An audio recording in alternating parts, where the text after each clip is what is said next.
Hi everyone, structure of atom पढ़ रहे थे हम लोग और लास्ट लेक्चर में हाइड्रोजन स्पेक्ट्रम से रिलेटेड कुछ न्यूमेरिकल्स और हाइड्रोजन एटम का आयोनाइजेशन एनर्जी क्या होगा सब हम लोग देखे थे।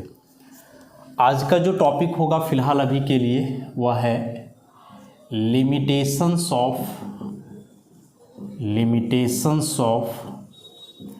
Bourse atomic theory. Limitations of bourse atomic theory. Bourse atomic theory के क्या लिमिटेशंस हैं? लिमिटेशन का मतलब सीमाएं कहने का मतलब कि बोर्स ने जो कहा अपने एटॉमिक थ्योरी में वे बातें सीमित हैं मतलब कि उसके आगे भी कुछ हो सकता था उससे रिलेटेड जिसके बारे में उन्होंने नहीं बतलाया। लिमिटेशन का मतलब गलती नहीं होता है कि क्या गलत है, नहीं। लिमिटेशन मतलब कि कहाँ तक वह सीमित है थ्योरी, इसके आगे कुछ हो सकता था जो बोर्ड्स को बताना चाहिए नहीं बता पाए वो, तो वे क्या लिमिटेशन है। तो देखो, शुरू से जो हम लोग पढ़ रहे हैं एटॉमिक थ्योरी, अभी तक जो हम लोग पढ़े, सबसे पहले डाल्टन्स एटॉमिक थ्योरी था, उसमें कुछ कमी रहा। मॉडर्न एटॉमिक थ्योरी आया। इलेक्ट्रॉन प्रोटॉन का डिस्कवरी के बाद थॉमसन एटॉमिक मॉडल आया जो कि बेतुका था, बिना मतलब का। उसके बाद फिर जो है रदरफोर्ड का न्यूक्लियर मॉडल ऑफ एटम आया। उसके लिए भी एक ड्रॉबैक हम लोग देखे थे कि रदरफोर्ड का भी एक ड्रॉबैक था और वह एटम की स्टेबिलिटी को जो है मेनली एक्सप्लेन नहीं कर पाए थे। तो अब बोर्ड्स में जब इतनी सारी बातें या इतना सारा पॉइंट हम लोग देखे तो अब फिर इस थ्योरी का क्या लिमिटेशन है यह जानना ज़रूरी है। तो इसके भी कुछ लिमिटेशंस हैं और कुछ लिमिटेशंस में सबसे पहला जो है बोर्ड्स एटॉमिक थ्योरी का लिमिटेशन वह है this theory explains only the particle nature of electron, but electrons possess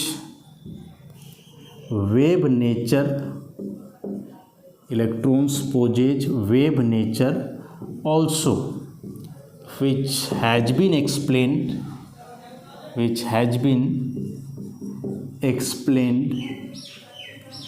by de Broglie hypothesis।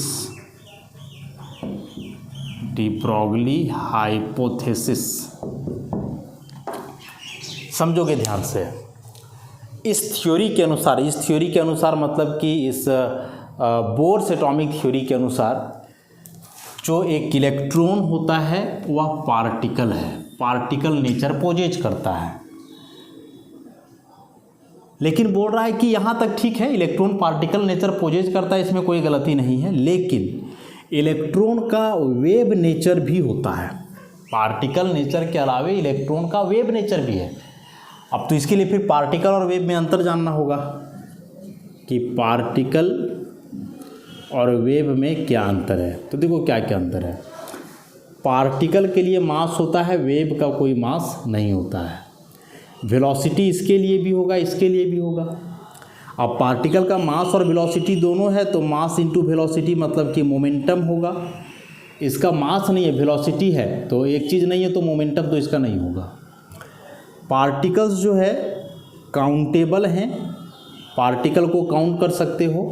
Wave countable नहीं है, वेव को काउंट करना पॉसिबल नहीं है। वेव के लिए वेवलेंथ होता है, फ्रीक्वेंसी होता है, वेव नंबर होता है, जबकि पार्टिकल के लिए ये सारी चीज़ें कुछ भी नहीं है। वेव जो है वह स्प्रेड होता है, फैला हुआ होता है, डीलोकलाइज्ड होता है, जबकि पार्टिकल जो है लोकलाइज्ड है, सीमित है, एक ही जगह में रहेगा। तो ये सारे कुछ पॉइंट्स हैं जो पार्टिकल और वेव के बीच के अंतर को बतलाता है। लोकलाइज्ड का मतलब क्या हुआ? लोकलाइज्ड का मतलब है कि यदि कोई पार्टिकल है तो वह पार्टिकल एक समय में कोई एक ही जगह रह सकता है, लेकिन यही यदि कोई वेव है तो वह एक समय में पूरा फैल करके रह सकता है, एक ही जगह लोकलाइज्ड रहे, सीमित रहे, ऐसा ज़रूरी नहीं है। अब जैसे मान लो कि यह पेन ही है, ठीक। अभी पेन एक पार्टिकल है, इसका कुछ ना कुछ वजन वगैरह है। अब यदि यह पेन है तो जाहिर सी बात है कि इसको अभी ऐसे पकड़े हुए हैं तो ऐसे ही हाथ में रहेगा, पैकेट में रख दिए तो पैकेट में चला गया, जहाँ रखे वहाँ सीमित है। लेकिन ये जो हम बोल रहे हैं तो बोलने से जो साउंड वेव निकल रहा है, क्या यह साउंड हम इधर मुंह करके बोल रहे हैं तो यहीं जा रहा है? नहीं, ये तो पूरे रूम में फैल रहा है। तो ये जो फैल रहा है स्प्रेड, डीलोकलाइज्ड, और ये जो पेन है कि जहाँ पकड़े जहाँ रखे वहीं रह गया तो हुआ लोकलाइज्ड। तो पार्टिकल्स लोकलाइज्ड होते हैं जबकि वेव स्प्रेड होता है। तो बोर्स एटॉमिक थ्योरी में जो हमने पढ़ा कि इसमें इलेक्ट्रॉन का पार्टिकल नेचर है, तो पार्टिकल नेचर के लिए क्या क्या पढ़े कि इलेक्ट्रॉन का एंगुलर मोमेंटम फिक्स होता है, तो मोमेंटम का बात आ गया, मतलब पार्टिकल नेचर है। एनर्जी कांस्टेंट होगा, कंजर्व है एनर्जी। तो ये सब चीज़ें जो है वह बतला रहा है कि इलेक्ट्रॉन एक पार्टिकल है बोर्स एटॉमिक थ्योरी में। बिल्कुल सही है, इलेक्ट्रॉन डेफिनेटली एक पार्टिकल है, लेकिन पार्टिकल के अलावे इलेक्ट्रॉन वेव के जैसा भी काम करता है। वेव प्रॉपर्टी भी इलेक्ट्रॉन में है, मतलब इलेक्ट्रॉन के साथ भी वेवलेंथ, फ्रीक्वेंसी, वेव नंबर आ सकता है। कब आएगा, कैसे आएगा, ये जो है बोर्स एटॉमिक थ्योरी में एक्सप्लेन नहीं किया गया। बाद में उसको एक्सप्लेन किया गया था डी ब्रॉगली के द्वारा, जो कि हम लोग का नेक्स्ट टॉपिक होगा, इस चैप्टर में पढ़ेंगे वहाँ कि कब और कैसे कोई इलेक्ट्रॉन वेव के जैसा कार्य करता है, मतलब वेव का प्रॉपर्टी कब एसोसिएट होता है किसी भी इलेक्ट्रॉन के साथ। तो यह पहला लिमिटेशन हो गया इस थ्योरी का कि थ्योरी ने बतलाया इलेक्ट्रॉन पार्टिकल है, बिल्कुल सही बतलाया, लेकिन पार्टिकल के साथ ही साथ वेव होगा, कब कैसे होगा नहीं बतला पाया। तो फर्स्ट लिमिटेशन इसका। नेक्स्ट लिमिटेशन है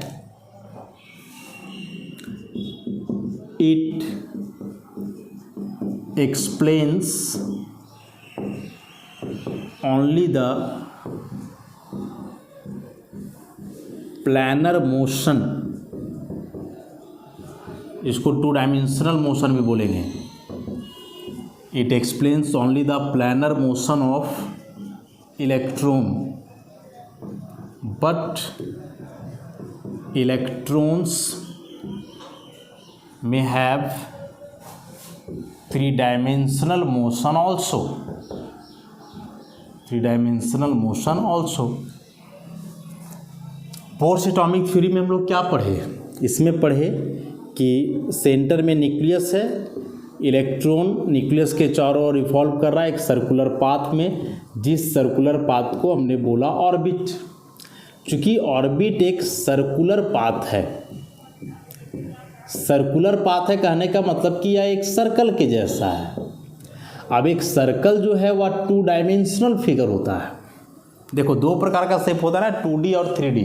अभी 2D और 3D में कैसे डिफ्रेंशिएट करोगे, तो एक तो जो D लिखा हुआ है इसका मतलब होता है डायमेंशन। तो 2 डायमेंशन कहने का मतलब समझ लो कि जिसमें 2 एक्सिस बना सकते हो, ऐसे x y 2 एक्सिस है तो ये 2D हो गया। और 3D मतलब कि जिसमें 3 एक्सिस बना सकते हो, x इसको y मान लिए तो इसको z मान लो।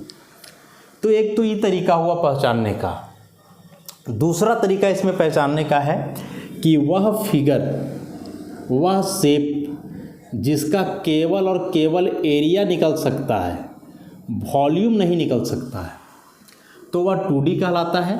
और जिस फिगर के लिए एरिया और वॉल्यूम दोनों निकलता है वह 3D। बेस्ट एग्जाम्पल इसका है सर्कल और स्फीयर। सर्कल का एरिया आप पढ़ते हो πr², इसका वॉल्यूम पढ़ते हो क्या? नहीं, सर्कल का वॉल्यूम होता ही नहीं है। स्फीयर का आप पढ़ते हो 4/3 πr³ वॉल्यूम। अब वॉल्यूम है तो एरिया तो ऑलरेडी होगा ही, जाहिर सी बात है। तो ऐसे कई तरीके हैं पहचानने का। जैसे मान लो कि कोई रिंग ले लो, आप कंगन ले लो, तो वह सर्कुलर है, 2 डायमेंशनल होगा, उसमें 2 ही एक्सिस खींच सकते हो कि ऐसे कोई गोल कंगन है तो मान लो एक एक्सिस ऐसे रख दिए, एक एक्सिस ऐसे, 2 ही एक्सिस खींचोगे, 2 डायमेंशनल हुआ। लेकिन वही एक फुटबॉल ले लो हवा भर कर, तो उस फुटबॉल में 3 एक्सिस होगा। कैसे 3 एक्सिस होगा देखना, एक ऐसे वर्टिकल आएगा, मतलब कि यदि यह फुटबॉल है तो एक वर्टिकल खींचोगे, एक इधर से जाएगा और एक एक्सिस इधर से जाएगा सामने से। फुटबॉल लो ना, फुटबॉल लेने के बाद ऊपर से ऐसे एक बार होल करो, एक बार इस सामने से करो, एक बार ऐसे करो, तीनों परपेंडिकुलर होगा, 3 एक्सिस बनेंगे उसमें, तो वह 3 डायमेंशनल हुआ। लेकिन ये जो सर्कुलर रिंग की बात करा था हमने, वह जो है 2 डायमेंशनल होगा। तो ये दो प्रकार के होते हैं, 2 डायमेंशनल और 3 डायमेंशनल। तो बोर्स एटॉमिक थ्योरी के अनुसार कि एक इलेक्ट्रॉन जो है वह न्यूक्लियस के चारों ओर रिवॉल्व करता है सर्कुलर पाथ में, ऑर्बिट कहलाता है वह सर्कुलर पाथ। और चूंकि सर्कल 2 डायमेंशनल फिगर है, मतलब कि ऑर्बिट भी 2 डायमेंशनल है, तो यदि 2 डायमेंशनल पाथ है ऑर्बिट, तो इस ऑर्बिट में जो इलेक्ट्रॉन रिवॉल्व कर रहा है इसके मोशन को भी हम लोग बोलेंगे 2 डायमेंशनल, और 2 डायमेंशनल मोशन को ही बोलते हैं प्लैनर मोशन। तो इसका मतलब कि इलेक्ट्रॉन का प्लैनर मोशन है according to Bohr's atomic theory, और यह बिल्कुल सही है, इलेक्ट्रॉन का प्लैनर मोशन है, 2 डायमेंशनल मोशन है। लेकिन 2 डायमेंशनल के अलावे इलेक्ट्रॉन का 3D मोशन भी है। अभी 3D मोशन तब होगा जब इलेक्ट्रॉन 3D स्पेस में रहेगा। अब 3D स्पेस का चर्चा तो अभी तक कहीं नहीं है, अभी तक चर्चा केवल ऑर्बिट का है इस बोर्स एटॉमिक थ्योरी में, और ऑर्बिट 2 डायमेंशनल है। समझ रहे हो बात को? तो 2 डायमेंशनल तक बात ठीक था, लेकिन इलेक्ट्रॉन बोल रहा है 3D स्पेस में भी रिवॉल्व करता है। तो वह 3D स्पेस क्या है, उसमें कैसे रिवॉल्व करेगा और फिर उसका 3D मोशन कब होगा, इसका डिस्कशन इस बोर्स एटॉमिक थ्योरी में नहीं है। तो यह जो 3D स्पेस है ना, बेसिकली यह 3D स्पेस ऑर्बिटल होता है। एक एटम में जो 3D स्पेस है जहाँ इलेक्ट्रॉन हो सकता है, उस 3D स्पेस को हम लोग क्या बोलते हैं, ऑर्बिटल बोलते हैं। तो इस पूरे बोर्स एटॉमिक थ्योरी में तो ऑर्बिट का कंसेप्ट आया है, ऑर्बिटल तो कहीं आया नहीं। अभी दोनों को सेम मत समझ लेना, अलग अलग है, ऑर्बिट अलग ऑर्बिटल अलग। तो यह ऑर्बिटल का कंसेप्ट क्यों नहीं आया, या ऑर्बिटल का कंसेप्ट क्यों नहीं दे पाए बोर्स, यही इनका लिमिटेशन है। ऑर्बिट तक बात ठीक है, ऑर्बिट है, होता है, रियल में एग्जिस्ट कर रहा है, लेकिन ऑर्बिटल भी एग्जिस्ट करता है। यही 3D स्पेस है, इसी में तो इलेक्ट्रॉन घूमता है, तो उसके मोशन को 3D मोशन बोलते हैं। लेकिन कब ऑर्बिटल आया कहाँ से, इसके बारे में दूर दूर तक कोई चर्चा नहीं है इस बोर्स एटॉमिक थ्योरी में। उसके बाद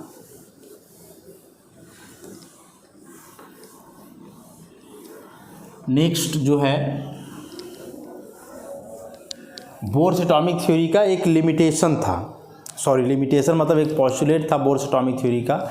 और वह पोस्टुलेट क्या था कि एक इलेक्ट्रॉन उसी ऑर्बिट में न्यूक्लियस के चारों ओर रिवॉल्व करेगा जिस ऑर्बिट में इलेक्ट्रॉन का एंगुलर मोमेंटम nh/2π होगा। जो 4th नंबर का ये है, उसमें बोर्स का एक पोस्टुलेट था MBR = nh/2π। बिल्कुल सही पोस्टुलेट है। सच में एक इलेक्ट्रॉन उसी ऑर्बिट में घूमता है जिस ऑर्बिट में उसका या एंगुलर मोमेंटम MBR बराबर होता है nh/2π का, एकदम सही है। लेकिन ये डायरेक्ट उठा करके फॉर्मूला कहाँ से ले आए, ओरिजिन क्या है इस फॉर्मूला का, किस आधार पे फॉर्मूला आया, आखिर आप क्या सोच करके MBR = nh/2π लिखे, इसका डेरिवेशन कहाँ से फॉर्मूला आया। तो इस फॉर्मूला के बारे में बहुत कुछ बतला नहीं पाए नील्स बोर, बस पता नहीं किस आधार पे उन्होंने बोल दिया कि MBR nh/2π के बराबर होगा तभी इलेक्ट्रॉन ऑर्बिट में घूमेगा। और बताए यहाँ तक कोई गड़बड़ी नहीं है, एकदम सही है यह कि सच में इलेक्ट्रॉन वही ऑर्बिट में घूमता है जिसमें MBR nh/2π के बराबर होता है। लेकिन भाई इसको लाए कहाँ से, कैसे इसके इक्वल हो गया डेरिवेशन इसका, तो इसका डेरिवेशन जो है नील्स बोर नहीं दे पाए। फॉर्मूला दिए वो तो डेरिवेशन तो बिल्कुल देना चाहिए था, नहीं दे पाए। नेक्स्ट कि यह जो बोर्स एटॉमिक थ्योरी है it is against of Heisenberg's uncertainty principal.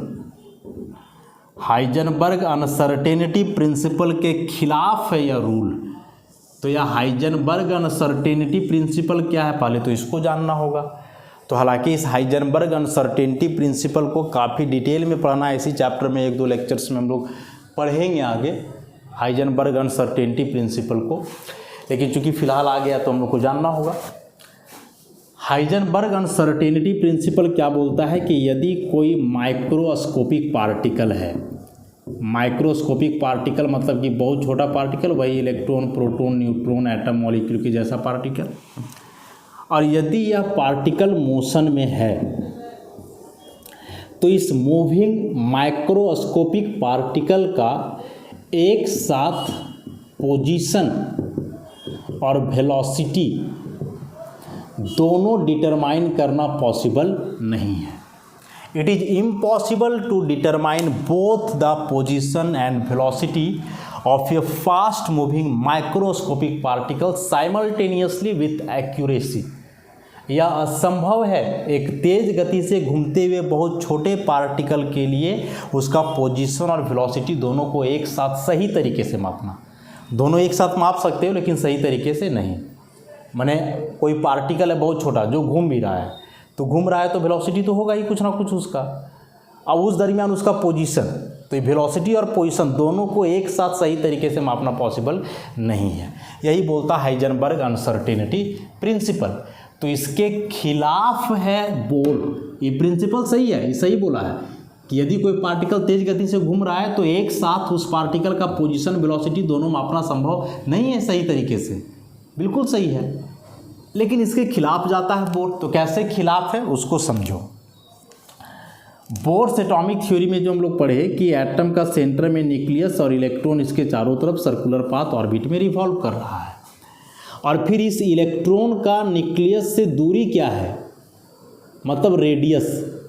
आखिर जो रेडियस कैलकुलेट किए, रेडियस तो ये नहीं बता रहा है कि इलेक्ट्रॉन इस न्यूक्लियस से कितना दूर है। तो कहीं ना कहीं आप इलेक्ट्रॉन के पोजीशन को तो स्पेसिफाई कर दे रहे हो, इलेक्ट्रॉन के पोजीशन को आप स्पेसिफाई कर दे रहे हो कि या इलेक्ट्रॉन न्यूक्लियस से कितना दूर है, मतलब कि उस एटम में इलेक्ट्रॉन कहाँ है, इसके बारे में जो है आप एक आइडिया तो ही दे रहे हो। तो रेडियस का कैलकुलेशन बतलाता है इलेक्ट्रॉन का पोजीशन। इसके अलावे बोर्स एटॉमिक थ्योरी में जो है हम लोग इस इलेक्ट्रॉन का वेलोसिटी भी कैलकुलेट कर लिए कि एक ऑर्बिट में इलेक्ट्रॉन का वेलोसिटी भी फिक्स होगा ऑर्बिट नंबर के अनुसार। तो आप रेडियस निकाल करके उसके पोजीशन को फिक्स बता रहे हो, वेलोसिटी निकाल करके उसके मोशन को आप फिक्स कर दे रहे हो। तो क्या कोई पार्टिकल का एक ही समय में पोजीशन और वेलोसिटी दोनों सही तरीके से मेजर करना पॉसिबल है? ज़रा आप ही सोचो कि यदि कोई पार्टिकल मूव कर रहा है, अरे भाई तो मूव करेगा तो ठीक है, कांस्टेंट स्पीड है, कांस्टेंट स्पीड में मान लो कि 100 किलोमीटर पर सेकेंड या पर आवर जो भी है, बहुत फास्टली मूव करते हैं माइक्रोस्कोपिक पार्टिकल। तो वेलोसिटी तो चलो फिक्स हो गया, और अब जब वेलोसिटी फिक्स हो गया तो फिर पोजीशन फिक्स कैसे होगा? कैसे तुम बताओगे कि पार्टिकल कहाँ है? तो मूव कर रहा है ना भाई, मूव कर रहा मतलब कि समय के साथ उसका पोजीशन चेंज कर रहा है। तो जब समय के साथ पोजीशन चेंज कर रहा है तो पोजीशन आप कैसे बता पाओगे? लेकिन नील्स बोर के अनुसार तो पोजीशन और वेलोसिटी दोनों बता पा रहे हैं हम लोग। रेडियस कैलकुलेट करके बता दे रहे हैं कि इलेक्ट्रॉन कितना दूर है न्यूक्लियस से, मतलब पोजीशन क्या है, और फिर उसी ऑर्बिट में इलेक्ट्रॉन का वेलोसिटी भी बता दे रहे हैं। अभी दोनों चीज़ एक साथ सही तरीके से बताना कभी पॉसिबल है ही नहीं, नेवर। यही बोलता है हाइजेनबर्ग अनसर्टेनिटी प्रिंसिपल। तो इसी के खिलाफ है या बोर्स एटॉमिक थ्योरी।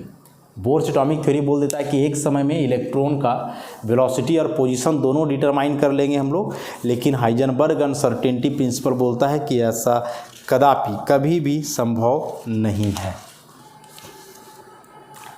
उसके बाद इस पूरे बोर्स एटॉमिक थ्योरी में हम लोग एक एटम का जो है बहुत ज़ोरदार तरीके से चर्चा किए हैं, और वह एटम है हाइड्रोजन एटम। इस पूरे थ्योरी में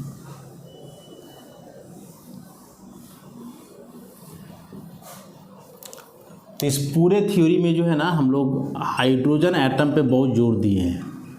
हाइड्रोजन एटम के लिए ही ऑर्बिट का रेडियस कैलकुलेट किए, इलेक्ट्रॉन का एनर्जी कैलकुलेट किए, इलेक्ट्रॉन का वेलोसिटी कैलकुलेट किए। फाइनली इसी के लिए हम लोग स्पेक्ट्रम भी पढ़े, हाइड्रोजन स्पेक्ट्रम। तो हाइड्रोजन एटम कहने का मतलब हुआ वन इलेक्ट्रॉन सिस्टम जिसमें एक इलेक्ट्रॉन है। तो वन इलेक्ट्रॉन सिस्टम में He+ भी आता है, Li2+ भी आता है, B++ भी आता है। हीलियम का एटॉमिक नंबर 2 है तो इलेक्ट्रॉन 2 होना चाहिए, लेकिन 1+ है तो 1 कम हो जाएगा तो 1 ही इलेक्ट्रॉन बचेगा। इसका एटॉमिक नंबर 3 तो 3 होना चाहिए, लेकिन 2+ है तो 2 हट जाएगा तो यहाँ भी 1 ही इलेक्ट्रॉन बचेगा। इसका 4 तो 4 इलेक्ट्रॉन होना चाहिए, लेकिन 3+ है तो 3 हट जाएगा तो यहाँ भी 1। All these are uni electron species one electron system. So पूरा का पूरा बोर्स एटॉमिक थ्योरी जिसमें हमने ऑर्बिट का रेडियस कैलकुलेट करा, इलेक्ट्रॉन का एनर्जी, इलेक्ट्रॉन का वेलोसिटी, ये सारे एक्सप्रेशंस वैलिड है हाइड्रोजन और इनके लिए। अब क्या केवल यूनी इलेक्ट्रॉन स्पीसीज ही एग्जिस्ट करते हैं? यूनी इलेक्ट्रॉन में तो केवल हाइड्रोजन ही है जी, बाकी जितने एटम्स सब है तो मल्टी इलेक्ट्रॉन है, सब में एक से ज़्यादा इलेक्ट्रॉन है, 2, 8, 10, 20 ऐसे करके इलेक्ट्रॉन है सब में। तो जब यह एक से ज़्यादा इलेक्ट्रॉन हो जाएगा तब उसका रेडियस, एनर्जी, वेलोसिटी कैसे कैलकुलेट होगा और तब उस एटम का स्पेक्ट्रम क्या बनेगा।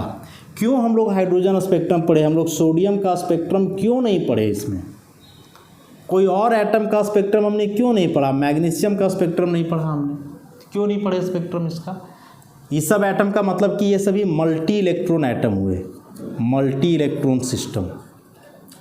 तो बोर्स एटॉमिक थ्योरी बहुत ज़्यादा जोर दिया है यूनी इलेक्ट्रॉन सिस्टम पे, जिसमें मात्र एक इलेक्ट्रॉन है, लेकिन एक से ज़्यादा इलेक्ट्रॉन आ जाने के बाद क्या उसका प्रॉपर्टी होगा, कैसे इन सारी चीज़ों का कैलकुलेशन किया जाएगा, इसके बारे में कोई चर्चा इस थ्योरी में नहीं है।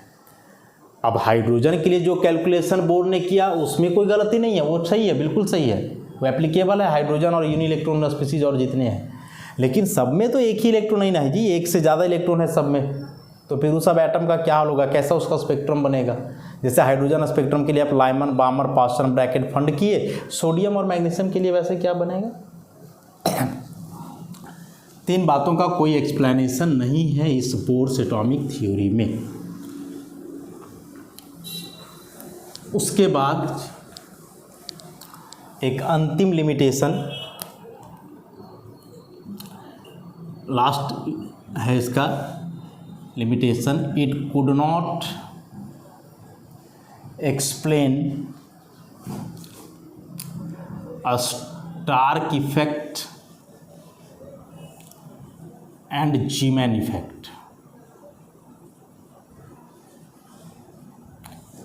इन दो इफेक्ट्स को डील नहीं करा बोर्स एटॉमिक थ्योरी में। क्या है ये दोनों समझो। स्टार्क और जीमैन नाम है साइंटिस्ट का। इस थ्योरी में हम लोग हाइड्रोजन स्पेक्ट्रम पढ़े। स्पेक्ट्रम में स्पेक्ट्रल लाइंस मिल रहे थे,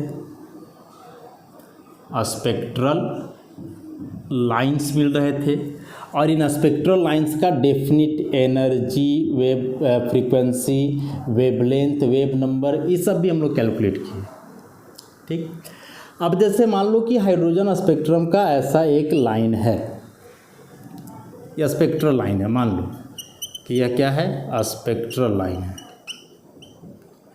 अब जब इस स्पेक्ट्रल लाइन को इलेक्ट्रिक फील्ड में रखा जाता है, माइनस प्लस, मान लो कोई इलेक्ट्रिक फील्ड है, तो जैसे ही यह स्पेक्ट्रल लाइन इलेक्ट्रिक फील्ड में जाता है तो इलेक्ट्रिक फील्ड में जाने के बाद यह बहुत सारे पतले पतले लाइन में टूट जाता है ऐसा। तो ये जो थीन लाइंस बने, पतले पतले लाइंस, एक ही स्पेक्ट्रल लाइन का, एक स्पेक्ट्रल लाइन का इलेक्ट्रिक फील्ड में जाकर के ऐसा पतले पतले लाइन में टूट जाना कहलाता है स्टार्क इफेक्ट। तो ये लाइन कैसे टूटता है, आखिर एक स्पेक्ट्रल लाइन इलेक्ट्रिक फील्ड में जाने के बाद स्प्लिट क्यों करा? क्योंकि आप स्पेक्ट्रम को एक्सप्लेन किए हो तो फिर स्प्लिटिंग को भी तो एक्सप्लेन करना चाहिए, लेकिन यह एक्सप्लेनेशन जो है नील्स बोर नहीं कर पाए और यही एक्सप्लेनेशन स्टार्क नाम के साइंटिस्ट किए, जिसको कि हम लोग स्टार्क इफेक्ट के नाम से जानते हैं। तो the splitting of spectral lines in the electric field is called Stark effect. और उसी प्रकार से यही स्पेक्ट्रल लाइन को यदि आप मैग्नेटिक फील्ड में भी रखते हो, नॉर्थ साउथ, तो यहाँ भी जो है यह एक मोटा सा स्पेक्ट्रल लाइन ऐसे पतले पतले लाइंस में टूटेगा। तो इस बार मैग्नेटिक फील्ड में स्प्लिटिंग हो रहा है, तो इसको हम लोग बोलते हैं जीमैन इफेक्ट। जीमैन नाम के साइंटिस्ट एक्सप्लेन किए। तो आखिर क्यों स्पेक्ट्रल लाइन का स्प्लिटिंग होता है इलेक्ट्रिक और मैग्नेटिक फील्ड में, इस स्प्लिटिंग को एक्सप्लेन नहीं कर पाए नील्स बोर। स्टार्क और जीमैन ने एक्सप्लेन करा, जो आप फिजिक्स में पढ़ोगे, काफ़ी लंबे थ्योरीज हैं कि कैसे यह टूटता है। स्टार्क किस प्रकार से एक्सप्लेन किए इस फिनोमिनन को, और फिर जीमैन भी कैसे एक्सप्लेन किए। बड़ा सा थ्योरी जो आप हायर क्लासेस फिजिक्स में पढ़ोगे, बीएससी एमएससी वगैरह में जा कर के, स्टार्क और जीमैन इफेक्ट के बारे में। तो इस स्टार्क और जीमैन इफेक्ट को एक्सप्लेन नहीं कर पाए। यदि नील्स बोर ही एक्सप्लेन कर देते तो फिर यह आता ही नहीं। तो एक्चुअली स्पेक्ट्रम को बताए नील्स बोर, और स्पेक्ट्रम बताने के बाद फिर ये जो स्पेक्ट्रल लाइन था, इस स्पेक्ट्रल लाइन का इन्होंने देखा ही नहीं कि इस स्पेक्ट्रल लाइन पर क्या प्रभाव पड़ेगा इलेक्ट्रिक और मैग्नेटिक फील्ड का। यदि ऑब्जर्व किए होते तो शायद इनको भी पता चल जाता और कोई ना कोई एक्सप्लेनेशन दे देते, लेकिन उन्होंने ऑब्जर्व ही नहीं करा। बाद में स्टार्क और जीमैन ने ऑब्जर्व करके उसको एक्सप्लेन किया काफ़ी डिटेल में। तो ओवरऑल इसी को जो है स्टार्क और जीमैन इफेक्ट को एक्सप्लेन नहीं कर पाए। एग्जाम में आता है स्टार्क और जीमैन इफेक्ट, तो याद रखोगे कि splitting of spectral line in electric field is called Stark effect, और वही splitting of spectral line in magnetic field is called Zeeman effect. भूलोगे तो ऐसे याद रखना कि जीमैन में एम है तो एम मतलब मैग्नेटिक फील्ड, इसमें कहीं एम नहीं है। तो ये मैग्नेटिक फील्ड में, तो ऑब्वियसली स्टार्क इफेक्ट किस में होगा, इलेक्ट्रिक फील्ड में होगा। तो ये थे कुल 7-8 लिमिटेशन इस बोर्स एटॉमिक थ्योरी का। सबसे पहला कि बोर्स एटॉमिक थ्योरी इलेक्ट्रॉन के पार्टिकल नेचर को एक्सप्लेन करता है, बिल्कुल सही है, लेकिन इलेक्ट्रॉन पार्टिकल के साथ ही साथ वेव नेचर भी रखता है। कब कैसे इसका एक्सप्लेनेशन नहीं दिया इन्होंने। बोर्स इलेक्ट्रॉन के प्लैनर मोशन को एक्सप्लेन किए, ऑर्बिट में इलेक्ट्रॉन के मोशन को, और ऑर्बिट 2D है मतलब कि प्लैनर मोशन है। इलेक्ट्रॉन का 2D के अलावा 3 डायमेंशनल मोशन भी है, कब कैसे कहाँ कोई एक्सप्लेनेशन नहीं है बोर्स एटॉमिक थ्योरी में। ऑर्बिटल का कंसेप्ट नहीं दिए बोर्स। उसके बाद नील्स बोर ने कहा कि एक इलेक्ट्रॉन उसी ऑर्बिट में घूमेगा जिसमें उसका एंगुलर मोमेंटम mvr बराबर होगा nh/2 पाई का। लेकिन भाई कहाँ से फॉर्मूला ले आए उठा करके, इसका क्या है डेरिवेशन, कहाँ से आ गया ये, कैसे मान लें हम लोग। तो इसका कोई डेरिवेशन वगैरह नील्स बोर नहीं दे पाए। उसके बाद यह जो बोर्स एटॉमिक थ्योरी हाइजेनबर्ग के खिलाफ है, जो बोलता है कि एक फास्ट मूविंग माइक्रोस्कोपिक पार्टिकल के लिए पोजीशन और वेलोसिटी दोनों एक साथ सही तरीके से मापना पॉसिबल नहीं है। लेकिन नील्स बोर जो है इलेक्ट्रॉन जो कि एक फास्ट मूविंग माइक्रोस्कोपिक पार्टिकल है, उसका पोजीशन और वेलोसिटी दोनों को कैलकुलेट करके बतला दिया, तो अगेंस्ट चला गया उसके बाद फिर यह पूरे Bohr's atomic theory uni electron system को ही डील करता है, जिसमें एक ही इलेक्ट्रॉन है, चाहे वह हाइड्रोजन हो, He+ हो, Li2+ हो, कुछ भी। मल्टी इलेक्ट्रॉन स्पीसीज का क्या स्पेक्ट्रम होगा, क्या रेडियस वगैरह का कैलकुलेशन होगा, इसका कोई चर्चा इस थ्योरी में नहीं है। और लास्ट में फिर किया स्टार्क और जीमैन इफेक्ट को भी एक्सप्लेन नहीं कर पाया बोर्स एटॉमिक थ्योरी। तो जितना लिमिटेशन हुआ इस बोर्स एटॉमिक थ्योरी का, जो फैक्ट्स एक्सप्लेन नहीं किया जा सका नील्स बोर के द्वारा, जाहिर सी बात है कि ये सारे फैक्ट्स का एक्सप्लेनेशन आगे हम लोग देखेंगे, कुछ इसी चैप्टर में और कुछ आगे हायर क्लासेस में आप पढ़ोगे। तो इतना लिमिटेशन को जो आप ध्यान में रखोगे, अब यही लिमिटेशन में जो टॉपिक आ रहा है उसी को हम लोग जो है नेक्स्ट लेक्चर से आगे देखेंगे, वही नए पॉइंट्स या वही नए टॉपिक्स के बारे में जो है पढ़ेंगे। तो आज के लिए इतना ही, धन्यवाद।